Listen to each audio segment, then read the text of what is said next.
Do you know how scary witch hunt was? During the witch hunts of the past, victims were hunted through a mix of accusations, superstition, and brutal legal procedures. The process of identifying, capturing, and executing so-called witches was often cruel and inhumane.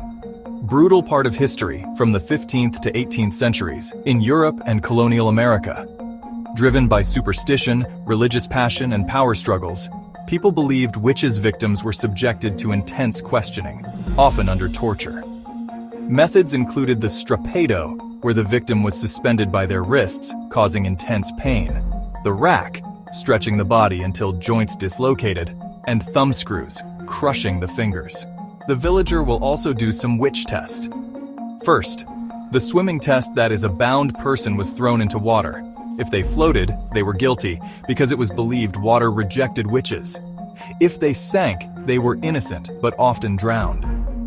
Next, the witch's mark by authorities searched the victim's body for unusual birthmarks, scars, or moles, which were believed to be marks left by the devil.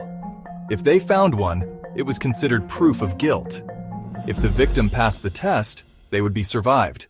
If not, they will be executed in the most terrifying ways. Ways like burning at the stake, especially in countries like Germany, France, and Scotland, convicted witches were burned alive. Some were strangled first to reduce suffering, but others were burned conscious, often in public spectacles meant to instill fear.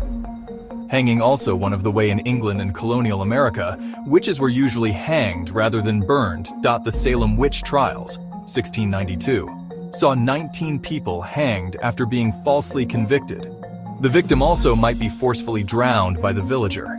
In some cases, victims were tied up and thrown into rivers or lakes. If they sank and drowned, they were considered innocent, but were already dead. If they floated, they were proven to be witches and then executed. Lastly, the victim will also beheading or torture to death. In some places, especially among nobility or wealthier accused individuals, execution by beheading was considered a more merciful option. Some victims never made it to execution and died from extreme torture during interrogations.